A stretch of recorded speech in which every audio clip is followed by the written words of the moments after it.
Усім прывітанне яшчэ раз, з вами по-ранейшаму Зміцер Лукашук. Працягваем абмяркоўваць падзею Беларусі і за яе межамі. Ну і што ж, вельмі важны момант. У нас у студыі міністр і чалавек Александр Чарнуха. Прывітанне, Александр.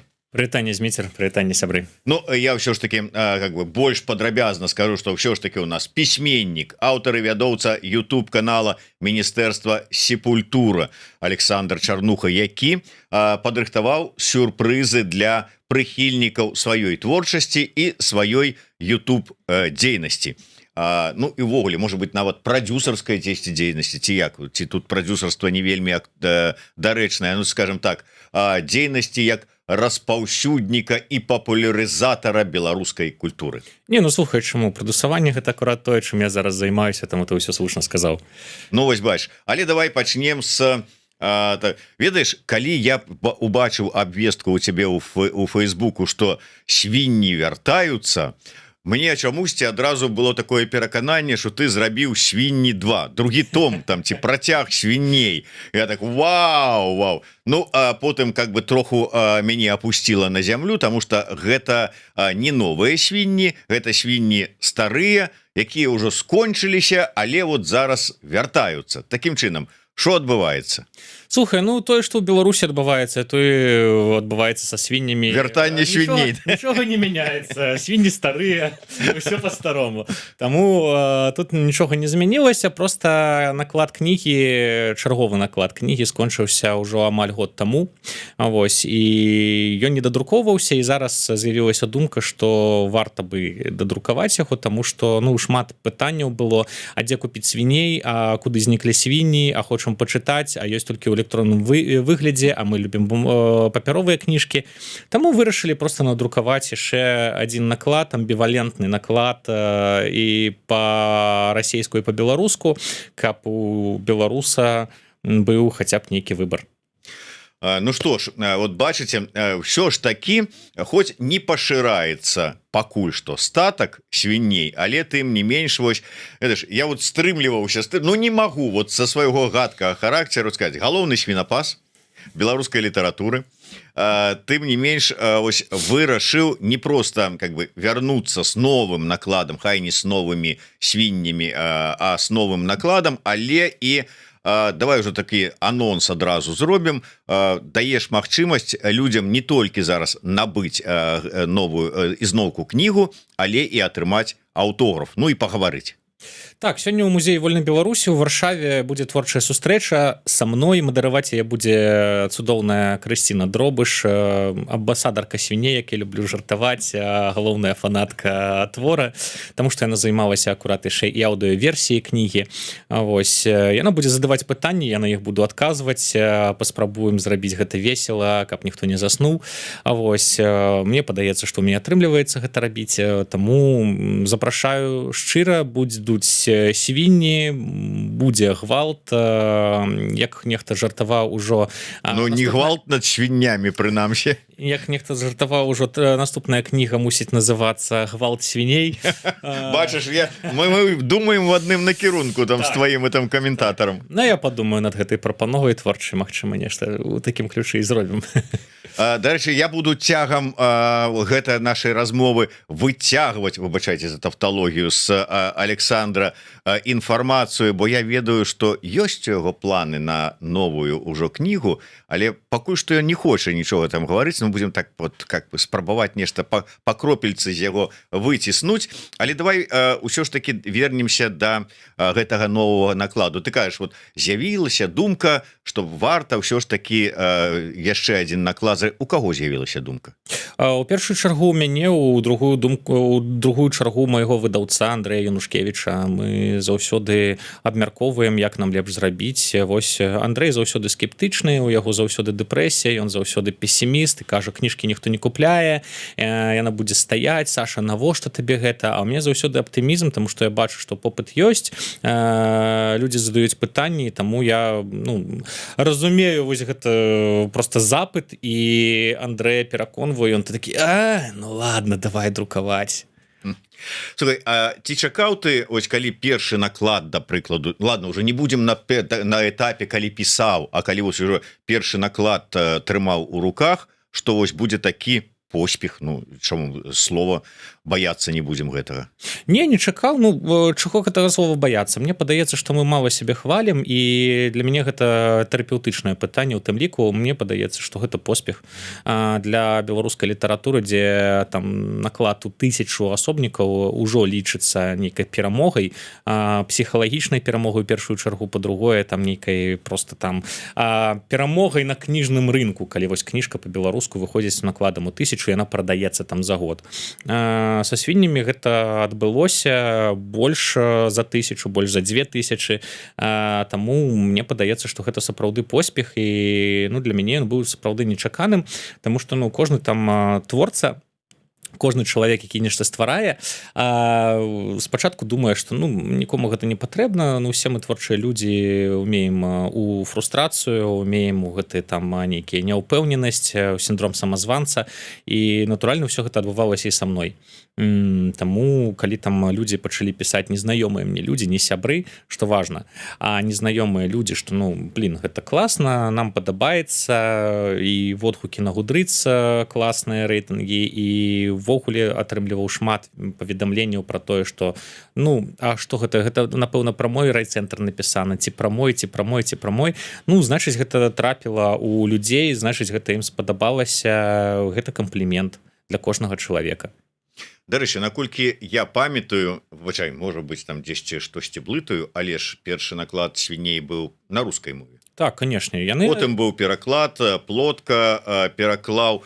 Зараз размова пра наклад на якой мове ідзе і якая мова лепш даходзіць да чытача. Ну я ўжо сказаў, што гэта амбівалентны наклад, ён і па-руску і па-беларуску, то бок можна кніжку пераварачваеш, можна купіць ці па-руску, ці па-беларуску кніжку. Мы дадрукавалі абедзве версіі, арыгінал і пераклад, вось, каб у беларусаў быў выбар. Я лічу, што гэта важна. Вось, і гэты выбар мы мусім рабіць самастойна. Слухай, ну калі у нас па канстытуцыі двухмоўе, две дзяржаўныя мовы у адным пакеце, так чаму пад одну вокладку таксама вось две мовы не укласці? Ёсць жа такія практыкі, калі там на двух мовах. Я поэтому и сказал, пераворачиваешь книгу, а там раз другая мова. Скажу шчыра, была думка про такога допельгангера, абмяркоўвалася гэта ўсё, але спадар Янушкевіч быў вельмі скептычны у чарговы раз, што не варта рабіць вось такую кніжку двухмоўную, лепш зрабіць дзве, як і было. Ну а для мяне, як для аўтара, важна, каб і арыгінальны твор таксама жыў сваім жыццём, не толькі ягоны пераклад, таму надрукавалі на дзвюх мовах. Так, тут шмат пытанняў, але пакуль што как бы на іншую тэму, якую мы на дэсерт, так? Мы на другую палову прынамсі пакінем. Пакуль што мы гаворым пра літаратуру, пра музыку будзем гаварыць трошку пазней, але Вожык Патрыёт, пішы свае пытанні, мы заўсёды радыя, і не толькі Вожык Патрыёт, все астатнія таксама. Саша, ўсё ж такі, колькі гадоў ужо прайшло ад першага наклада? 4 гады. Так. За 4 гады асабліва творчыя людзі, яны любяць пераасэнсоўваць, глядзець на нейкія рэчы там з іншай пазіцыі, там ці яшчэ што-небудзь. Як зараз для цябе выглядае гэты тэкст пра свінныя прыгоды?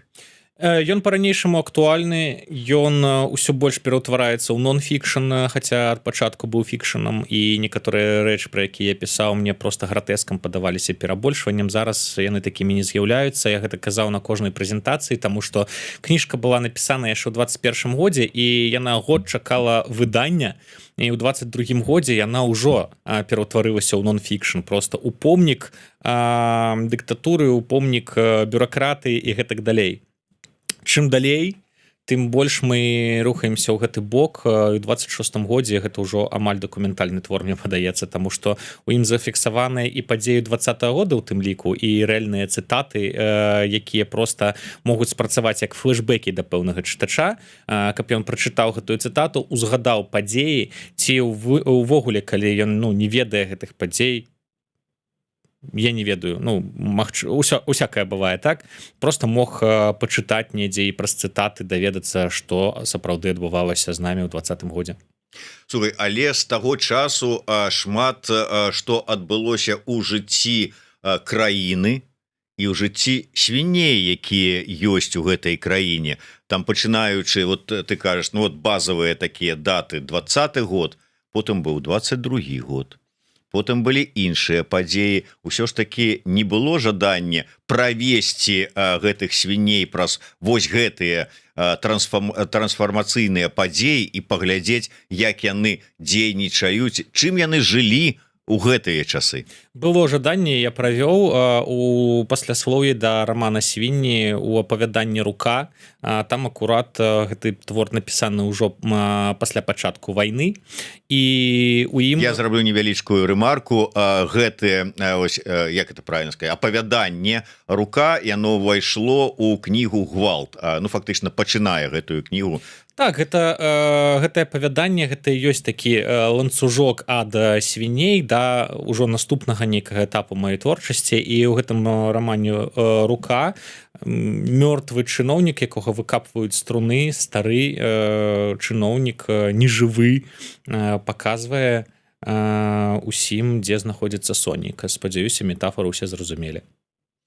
Ну але апавяданне гэта ўсё ж таки вот такое, як масток у дадзеным выпадку, сапраўды, а больш грунтоўна прасачыць за тымі вот падзеямі і тымі зменамі, якія адбываліся, не? Не, я для сябе закрыў гісторыю са свіннямі. Мне зараз цікава працаваць з іншымі рэчамі, з іншымі ідэямі, з іншымі метафорамі, і мне падаецца, я не гатова вяртацца вось менавіта да гэтай метафоры, да гэтага вобразу. Магчыма, будзе нешта іншае, магчыма, будзе зусім іншае, пакуль не гатовы сказаць.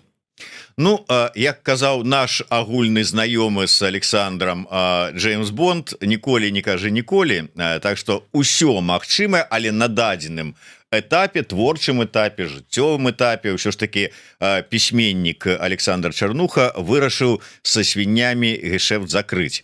Што будзе далей, то будзе, але вот калі кажам пра будучае, на якія аб'екты, суб'екты скіраваны погляд? Я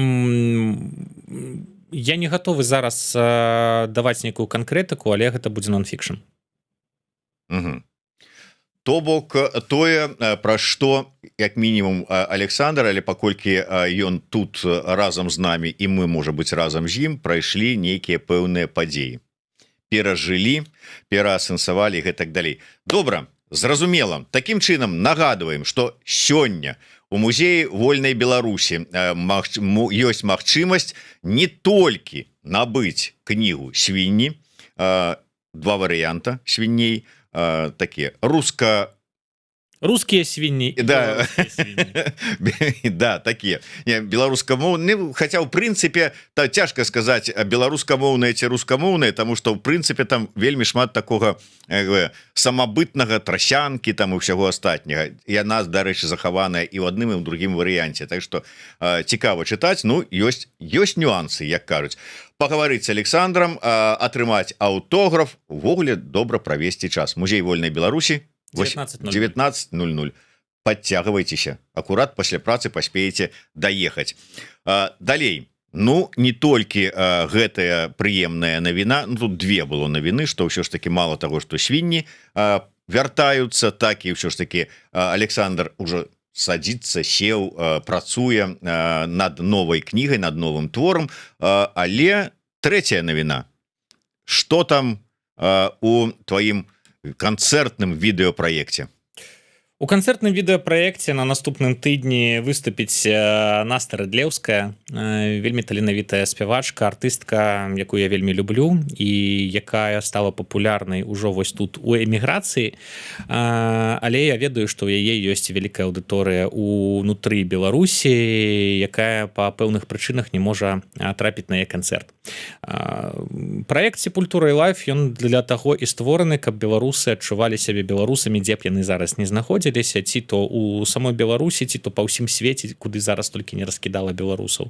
Каб яны маглі сабрацца на 2 гадзінкі перад экранам, паглядзець канцэрт беларускага артыста, паразмаўляць у чаце, паспяваць разам патанчыць, таму што ну мне падаецца, што вельмі важным нагадваць і сабе і іншым, што ніхто не можа забраць у нас права хадзіць на канцэрты любімых артыстаў, танчыць, спяваць разам з імі, проста быць побач усім беларусам, таму што ну на мой погляд Беларусь не толькі пра геаграфічныя межы, яна просто там, дзе мы, і важна сабе пра гэта нагадваць. І вось гэты канцэрт Насці Рыдлеўскай гэта яшчэ адна нагода нагадаць сабе, што мы разам.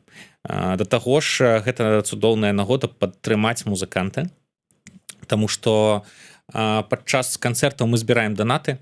Вось гэта вельмі важна, таму што мы знаходзімся зараз у такім становішчы, калі людзі мусяць самі галасаваць за праекты, якія ім сапраўды падабаюцца і якія яны б хацелі, каб працягваліся. Ось, і такім чынам мы даем людзям магчымасць і падтрымаць сам праект, і музыканта, які выступае ў ім. І я ведаю, што Насця будзе збіраць падчас гэтай трансляцыі грошы на свой новы кліп. І гэта таксама вельмі важна, таму што вы становіцеся не толькі фундатарамі там праекта Sepultura Alive, але і дапамагаеце творцу зрабіць новае відэа. А ўсе кліпы Насці, яны цудоўныя, яскравыя, і я атрымліваю задавальненне, калі я гляджу, і я спадзяюся, што не толькі я. Вось ад Вожыка патрыёта пытанне. Як Саша ацэньвае бягучыя вынікі працы праекта Sepultura Alive? Ці чаканні супалі з рэчаіснасцю? Это складанае пытанне, таму я што... тут прыгадаю нашу з табой размову, здаецца, ці яшчэ да першага канцэрта, ці адразу пасля яго, калі ты казаў, ну паглядзім, як яно пойдзе, ёсць вялікія там перасцярогі, скажем так, што пойдзе, не пойдзе, ну ўжо не першы канцэрт. Уже не першы канцэрт, але для мяне гэта заўсёды стрэс, нібыта гэта першы канцэрт, таму што гэта фінансавыя рызыкі ў першую чаргу.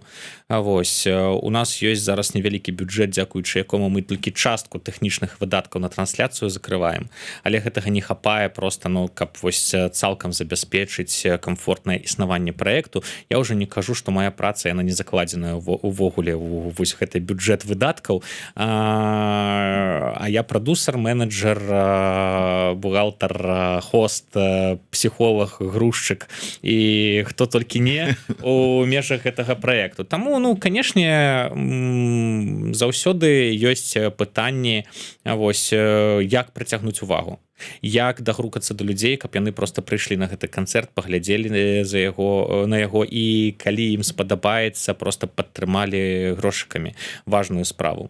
І гэта пытанне, ну, просто нейкай самаматывацыі. Для мяне гэтая матывацыя ёсць. Мне важна просто аб'ядноўваць людзей, паказваць, што мы разам і што мы самі можам ствараць нешта. Не прасіць у кагосьці, а просто, калі нам падабаецца пэўны праект, мы можам згуртавацца і просто дапамагчы яму існаваць.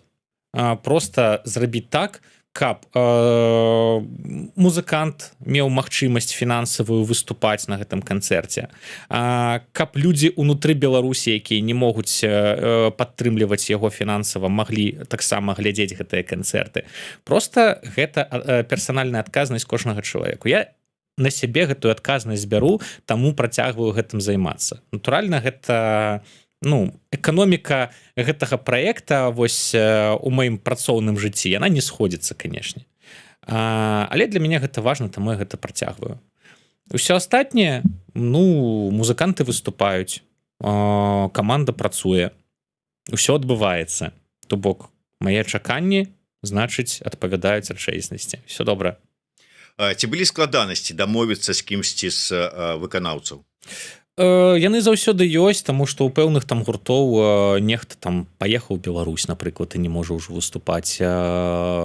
Праект не экстрэмісцкі, але ўсё роўна ён у любую хвіліну можа ім стаць, тым больш, што мы збіраем данаты, а як гэта будуць трактаваць беларускія ўлады, таксама незразумела. Таму гэта пэўныя рызыкі, яны заўсёды ёсць, і шмат хто адмаўляецца ад удзелу ў праекце проста таму, што для кагосьці з гуртоў гэта небяспечна. У астатніх выпадках, ну, я не памятаю, каб было такое, каб вось нехта катэгарычна адмовіўся.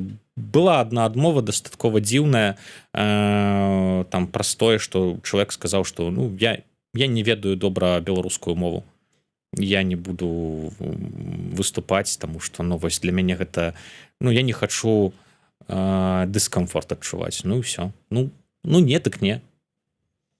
То бок ты ведаеш, што чалавек по-беларуску не выступае, але вот нават такая камунікацыя с тобой там ці з гледачом, это для яго уже как бы дискомфорт. Для мяне не прынцыпова, на якой мове са мной будзе размаўляць музыкант. Для мяне прынцыпова, на якой мове буду размаўляць з ім я. Я ўсе свае публічныя праекты раблю выключна па-беларуску, без выключэнняў, і не хачу іх рабіць цяпер. Для мяне важна трансляваць у публічную прастору беларускую мову, але я ніколі не буду забараняць камусьці весці камунікацыю са мной на мове, на якой яму комфортна весці са мной гэтую камунікацыю. Ну я про гэта і казаў, то бок для чалавека, якому ты кажаш, што без праблем, там ты камунікуеш там умоўна па-расійску, а спяваеш па-ангельску, не пытанне, нам твоя творчасць падабаецца, прыходзь, рабі, а чалавек кажа, што а ты ж са мной будешь гаварыць па-беларуску, і мне это дискомфорт, поэтому я не пойду. Так. Ну, дыскамфорт не ў тым плане, што яму не падабаецца беларуская мова, а ў тым плане, што для яго гэта ўжо будзе тады дыскамфортна, што вось да яго звяртаюцца па-беларуску, а ён не зможа адказаць нармальна. Ну, таксама, ну, можа быць, гэта как бы падштурхне чалавека как бы авалодаць мовай, каб можна было, хай там не творчасць нейкую там сваю фарматаваць, але прынамсі адказваць на пытанні. Слухай, просто такое агульнае таксама пытанне на гэтую тэму. Здавалася б, ну вот такі праект, тут мы в эміграцыі, можа дзесьці у мяне такое троху абмежаванае бачанне, хтосьці на слыху, кагосьці я ведаю, таму што мне гэты накірунак цікавы, музычны, і ты думаеш, ну вот зараз ён распачне праект, але там раз, два, тры, 5, 7, і каго ён будзе яшчэ запрашаць. Але насамрэч існуе такая праблема? Існуе, канешне. Калі вы думаеце, што да мяне стаіць чарга з музыкантаў, якія просяцца выступіць у праекце, то не стаіць. Трэба заўсёды весці перамовы, угаворваць, там прапаноўваць і гэтак далей. І натуральна у эміграцыі не так шмат гуртоў засталося, якія можна запрасіць, таму што ну логіка праекта яна таксама падказвае, што ну гурт зусім без аўдыторыі на жаль не зможа там выступіць, таму што ну яго не паглядзіць не шмат людзей, і у плане закрыцця нейкіх затрат на праект мы просто выйдзем у мінус. І гэта таксама ну складана, мне прыйдзецца просто ну са сваёй кішэні там аддаваць нейкія грошы, так? Таму заўсёды шукаем нейкі баланс, заўсёды ёсць нейкія пэўныя рызыкі, ну і тут таксама ўсё залежыць ад таго, наколькі вось гледачы актыўна сябе паводзяць і наколькі ёсць упэўненасць, што вось кожны канцэрт ён будзе хаця б калі не прыбытковым, то выйдзе ў нуль. Для гэтага просто дастаткова падпісацца там на падтрымку Сепультуры Alive штомесяц. Просто каб я там разумеў, штомесячны бюджэт ужо гарантаваны, які ў нас ёсць, і мог там займацца планаваннем гэтых канцэртаў. Ну вот акурат таки, можа быць, закрываючы гэтую тэму, пытанне ад Гары Дэвідсона, ну ён таксама як справы ў Чарнухі з яго музычным онлайн-праектам, але далей, якія водгукі музыкаў, якія ўжо прынялі удзел? Выключна станоўчыя, усім вельмі падабаецца, працавалі з рознымі музыкантамі, з розным бэкграундам, вось, і ўсе заўсёды адгукаюцца вельмі станоўча, пазітыўна. Ірдарат, вось, напрыклад, нават рылса запісалі, наколькі прафесійная каманда, наколькі ім спадабалася ўсё, што адбывалася цягам гэтай трансляцыі да яе і пасля яе. Не чуў ніякіх там негатыўных водгукаў ад музыкантаў, тым больш што ну для іх гэта просто і магчымасць атрымаць нейкае там класнае канцэртнае відэа, зарабіць нейкія грошы, паказаць сябе аўдыторыі ўнутры Беларусі, таму што ну больш за 50% гледачоў Сепультуры Alive глядзяць канал, глядзяць канцэрты з Беларусі, і гэта таксама вельмі важна. Ну что ж, давай да іншых пытанняў у цябе да цябе ёсць такі шэраг пытанняў які ў мяне так і ў наших гледачоў по некалькіх тэмах. Я так подумаў абмеркаваць з табой вось буквально нядаўні фэст які ладзілі расіяне і у якім бралі ўдзел беларусы і дыскусія якая вакол гэтага разгарэлася, але тут дадаюцца пытанні да цябе як і да як пишуць даследчыка Каржа. Окей. Хеджигер пишем, то я паспрабую зловіць, потому что ты бачиш, стужка ідзе і не ўсё паспяваю праглядзець. Хеджигер піша пытанне да Чарнухі як да даследчыка Каржа і яго асабістага інтэрв'юера. Чаму ён, ну не ты, Корж, у сваіх выступах так пазбягае палітыкі і прыняцця чагосьці боку, баіцца паказацца тупым ці ўплывае на ці гэта ўплывае на зарабатыванне грошай. Я просто адразу там іншую. Вожык патрыёт, ці не выглядае супярэчліва, калі Корж адначасова забараняе любыя праявы палітычнасці і тут жа дазваляе на сваім апошнім выступе акцыі з сімволікай агрэсараў. Ну, я маю на увазе вот расійскі сцяг быў, людзі з расійскім сцягам, там з чырвона-зялёным сцягам. Ну і ЗМТК вітаю, калі рабіць высновы по фан-базе Каржа, то гэта сапраўды нейкія людзі па-за палітыкай. Ну, карацей кажучы, вот такі набор пытанняў адносна гэтага выканаўца. Ну, давайте я зраблю рэмарку. Па-першае, з Каржом я не падтрымліваю сувязі прыкладна з 2020 года, таму залезці яму ў галаву, прачытаць ягоныя думкі і зрабіць з іх высновы я просто не магу. Я магу толькі трактаваць тое, што я бачу, як і іншыя назіральнікі ў публічнай прасторы. І мне падаецца, што Корж па-першае, дазваляе сабе выказванні, астанаві вайну, гэта таксама палітычнае выказванне, гэтак жа як там працягвае вайну таксама было палітычным выказваннем, усе мы цудоўна гэта разумеем. Тое, што не называе канкрэтных агрэсараў, я не ведаю, чаму ён гэтага не робіць. Я не магу просто залезці яму ў галаву, але мне падаецца, што яго галоўнай місіяй ён бачыць аб'яднанне людзей, а не раз'яднанне людзей. Нават вось такім чынам у сябе на канцэртах, каб людзі з розных краін адчувалі сябе роўнымі. Вось, і у чалавека, які прыйшоў на канцэрт Каржа, не было адчування, што ён нясе персанальную адказнасць за дзеянні дыктатара, які гэтую вайну пачаў. Натуральна, не ён адзін, шмат людзей, якія пагадзіліся з гэтым, але гэта не значыць, што ўся краіна, напрыклад, пэўная, пагаджаецца з гэтым, ці не пагаджаюцца толькі канкрэтныя людзі. Што тычыцца сімволікі, таксама не магу сказаць, як это проста адбывалася на самой справе, не рабіў даследаванняў.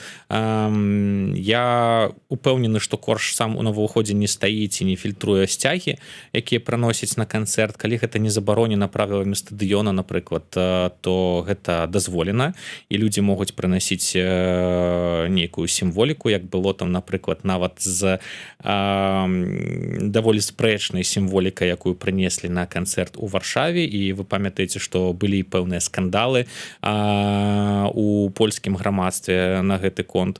Ну вось, мне падаецца, што так яно працуе на самой справе. Што на самой справе думае Корж, якія ў яго думкі ў галаве, я не ведаю.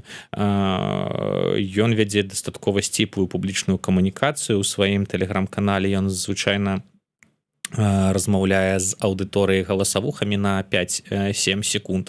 І гэта галасавукі ў плане: ну что, как там? Ну привет, ну что, отдохнули? Где делаем следующий движ? Ну, па гэтых фразах я не магу зрабіць нейкія высновы. Па фразе «астанаві вайну» і што канкрэтна ўкладвае у гэтую фразу Макс Корж, я таксама высновы зрабіць не магу, так як і большасць з нас. Я магу толькі інтэрпрэтаваць, але інтэрпрэтацыя не заўсёды удзячная справа. Тут я з табой згодны, але вот просто твоё асабістае асэнсаванне, то бок калі мы бачым фота, дзе побач на канцэрце там расійскі сцяг, чырвона-зялёны сцяг, бел-чырвона-белы сцяг, ну там і іншыя шэраг сцягоў, ну как бы узнікае пэўны дысананс у галаве, нават на ўзроўні калі вот сёння памятаю, что там яшчэ украінскі сцяг да безумоўна, і ты думаешь, ну вот чырвона-зялёны сцяг і бел-чырвона-белы хутчэй за ўсё трымаюць беларусы. І вот як вот у іх так это вот зараз укладаецца вот. Слухай, ну я адкажу фразай паляка, якую я прачытаў у Фейсбуку пасля канцэрта Макса Каржа ў Варшаве. Ён напісаў, калі у чалавека атрымліваецца аб'яднаць хаця б на 3 гадзіны украінцаў, беларусаў, палякаў, расейцаў, каб яны абдымаліся, то яму трэба там прэмію міру даваць, а не хейціць. Гэта адно з меркаванняў, якое таксама ёсць. І мне падаецца, што аб'яднанне людзей просто даючы ім разуменне, што яны роўныя, ось, і яны могуць сябраваць паміж сабой. Гэта праца не на цяпер, а на будучыню. Каб нянавісць не працягвалася ў будучыні. Калі вайна скончыцца, я спадзяюся, што гэта адбудзецца хутка. Вось, каб у будучыні не было вось гэтага просто там людзі не працягвалі ненавідзець адзін аднаго просто таму, што у аднаго адзін пашпарт, а ў другога другі пашпарт. Каб яны маглі просто дамаўляцца паміж сабой. І гэта таксама важны працэс, які трэба прайсці. І калі нехта робіць для гэтага нейкія намаганні на сваіх канцэртах, а я спадзяюся, што гэта менавіта так. Я падкрэслю, што я зноў жа не магу залезці у галаву да Макса Каржа і яго сапраўдныя матывы просто зразумець. То гэта сапраўды крута. Калі ён пераследуе нейкія іншыя матывы, ну Да сапраўды, калі не можаш задаць канкрэтна чалавеку пытанне, атрымаць канкрэтныя адказы, ну нешта вось спрабаваць інтэрпрэтаваць ці там залезці ў галаву, ну гэта выглядае не вельмі добра. Пакінем фанатам Каржа, як яны там да ўсяго ставяцца. Ну, в прынцыпе, як напісала у адной з дыскусій Настасья Касцюгова, што калі чалавек как бы абірае пазіцыю, там скажем, я па-за палітыкай ці там скажем, я палітыкай не цікаўлюся, то это таксама свядомы палітычны выбар. Гэта пазіцыя, якую шмат хто займае дагэтуль, займаў раней і будзе займаць пасля. Вот давай про пазіцыю. Ізноў жа такі Вожык патрыёт. От любіць ён цябе, відаць. Навошта беларускія творцы нават за мяжой свядома ідуць у расійскамоўны асяродак? Бо тыя, хто ішоў на кірмаш расійскамоўнай кнігі, потым не пайшлі на які-небудзь еўрапейскі кірмаш ці выставу. Бо нам кажуць пра нежаданне заставацца ў загончыку беларушчыны, прывітанне Кныровічу. Пры гэтым свядома вяртаюцца ў звыклы пашыраны загон расейскасці. Ці гэта не так? Слухайце, ну адкажу спачатку Кныровічу. Ён бы спачатку у загончыку беларушчыны папасся, паглядзеў, як тут што адбываецца, каб зразумець, а пасля ўжо выходзіў у шырокую прастору і глядзеў на гэты свет. Трэба спачатку сваё зразумець, каб пасля разумець іншае. Што тычыцца людзей, якія свядома выбіраюць зараз там нейкую расійскую прастору ці расійскамоўную прастору. Слухайце, ну для шмат каго з нас гэта было і застаецца зонай камфорта. Каб з гэтай зоны камфорта выйсці, трэба знайсці іншую зону камфорта, таму што для чалавека гэта проста крытычна неабходна. Каб знайсці гэтую зону камфорта, трэба, каб стваралася канкурэнцыя. Класныя праекты, класная музыка, якая б магла проста пераканаць чалавека, што так тут, слухайце, ёсць таксама вельмі шмат свайго крутога, цікавага, і гэта вялікая праца проста па стварэнні гэтага ўсяго. На гэта патрэбныя пэўныя рэсурсы. Гэтыя рэсурсы зараз няма проста адкуль браць. Таму шмат што робіцца на вельмі такім аматарскім узроўні ці проста, ну вось як чалавек бачыць. Таму што няма індустрыі, няма бізнес-працэсаў і іншага. Каб гэта з'явілася, проста патрэбная зразумелая фінансавая падтрымка. І гэтая фінансавая падтрымка першую чаргу мусіць сыходзіць ад саміх людзей. Проста тады творца становіцца зацікаўленым, ён бачыць, што ну вось мяне падтрымліваюць, значыць гэта сапраўды камусьці трэба, і ён просто пачынае рабіць нешта, каб адпавядаць інтарэсам людзей, вось гэтых беларусаў, якія фундуюць праекты. Я зараз у першую чаргу кажу нават не пра музыкантаў, таму што калі ты просто робіш творчасць, каб адпавядаць інтарэсам свайго гледача, гэтая творчасць просто ўжо у рамесніцтва пераўтвараецца. Я кажу просто пра стваральнікаў нейкіх інфармацыйных прадуктаў, нейкага забаўляльнага контенту, просто якія пашыраюць вось гэтую там беларушчыну, пашыраюць нейкую нашу беларускую прастору. Гэты загончык беларушчыны, ён сапраўды у пэўны момант стаў вельмі такім кансерватыўным. Ён і быў там, напрыклад, у 90-е, пачатку нулявых вельмі кансерватыўным, просто таму што беларуская мова асацыявалася з нейкім музейным экспанатам, які ты просто з палічкі бярэш, і не дай Бог нехта зрабіў памылку, зрабіў нешта недастаткова высокае па-беларуску, яго адразу пачыналі крытыкаваць, хэйціць і гэтак далей. А па мне беларуская мова і ўсё, што звязанае з Беларуссю, яно мусіць быць модным, класным, цікавым на ўсе толькі якія магчыма тэмы, каб просто пашыраць вось гэты наш уплыў культурны.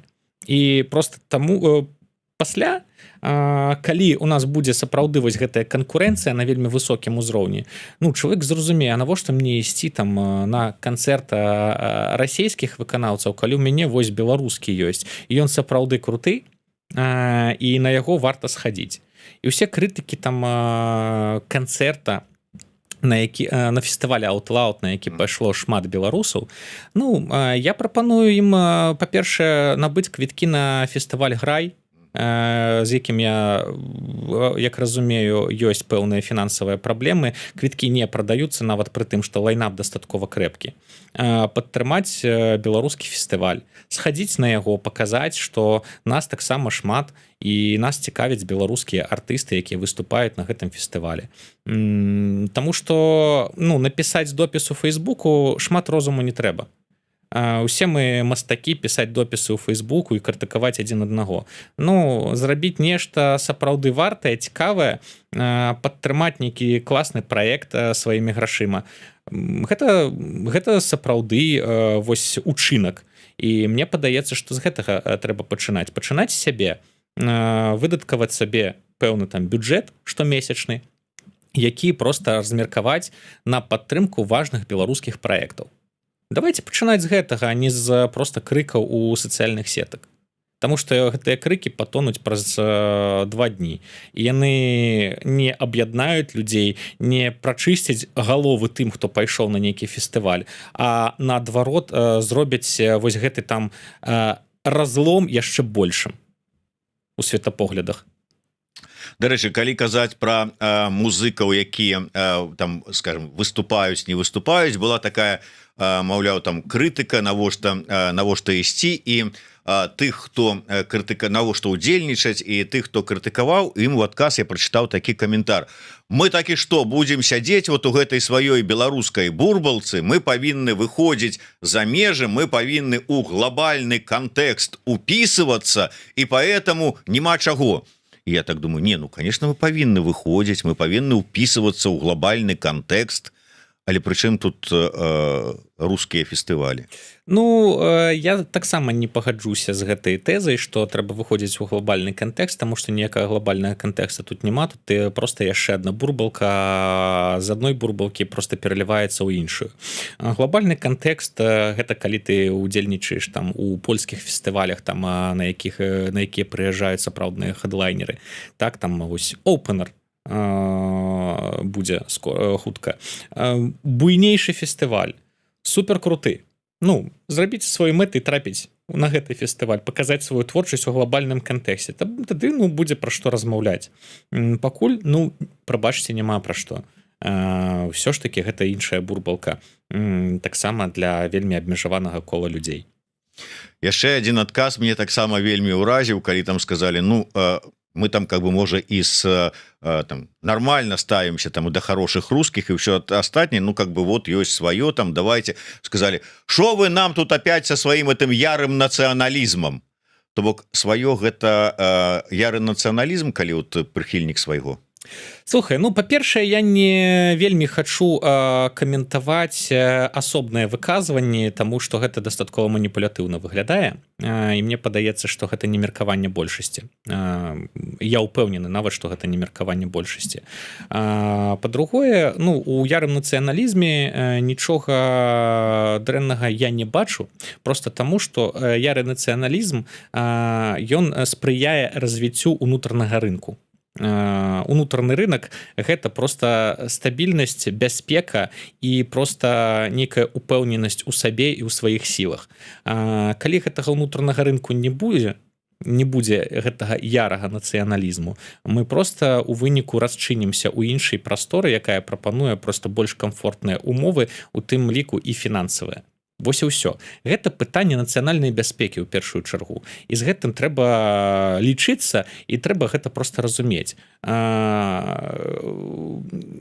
Бязглуздыя выказванні, ну, проста я не вельмі хачу каментаваць. Ну сапраўды, я тут цалкам згодны, вось гэтыя абвінавачванні там с аднаго боку, навошта вы ідзіцё, там вы там как бы здраджваеце сваім там ці сваёй культуры, яны как бы таксама можа быть не да месцу. А з другого боку, вы вот тут гаворыце, што не варта хадзіць на канцэрт, гэта вы нас там прымушаеце, там как бы падпарадкоўваеце свайму бачанню, даеце нам загады. Ну таксама, ну хто вам дае загады у свабоднай краіне? Хочаш ты схадзіць, сабраўся, пашоў. Я про гэта рабіў цэлы выпуск міністэрства сепультуры. Быў выпадак, калі беларусаў вельмі актыўна крытыкавалі за тое, што яны хадзілі на канцэрт Валерыя Меладзе. Ну і моя тэза дастаткова простая. Што вы прапанавалі беларусам замест Валерыя Меладзе? Куды ім пайсці, што ім рабіць? Сядзець у хаце і чакаць, пакуль нешта з'явіцца? Не, так не працуе. Ні ў адной кропцы гэтага свету так не працуе. Я не бачыў проста выпадкаў, калі масава проста закэнсалілі кагосьці, не пайшлі на яго канцэрт, таму што гэта была праява нейкай салідарнасці і разумення таго, што ну вось гэта нейкі артыст, які магчыма, нават не на 100% там вось, напрыклад, зэтнік, а просто магчыма не адпавядае нашым каштоўнасцям. Не, людзі ідуць на ностальгію. Людзі у апошнюю чаргу думаюць пра палітыку і пра тое, што гэта можа нейкім інтарэсам не адпавядаць кагосьці. І нехта іх будзе прымушаць туды не ісці. Чалавек — гэта дастаткова інертная істота. І каб яна атрымала нейкую іншую прапанову, трэба гэтую прапанову стварыць. Мы колькі заўгодна можам сядзець і наракаць на іншых беларусаў, што яны не такія, яны менш беларусы, чым мы беларусы, але праўда ў тым, што няма нейкіх іншых беларусаў. Беларусы усе мы. І нам трэба паразумецца паміж сабой, першую чаргу дамовіцца паміж сабой, каб проста гэтая Беларусь працягвала існаваць. Вось і ўсё. Тым больш, што тут ёсць магчымасці сваю ностальгію задаволіць у любым выглядзе. Хтосьці ностальгуе па умоўнаму БГ, ну вот табе была магчымасць пайсці. Хтосьці выхоўваўся ў Беларусі, жывучы на іншай музыцы, і, дарэчы, у той же самы дзень тут на днях Урсынова, раёна такога вот Варшавы, былі бясплатныя канцэрты, дзе выступаў, да прыкладу, польскі культавы гурт. Можна было пайсці ностальгаваць для тых, хто там 80-е рос на гэтым там ці на Леді Панк там ці на іншых якіх польскіх калектывах. А камусьці можна пайсці і гіраваць пад Вольскага, пад Дзецюкоў, пад Володю Пугача на фестываль «Грай».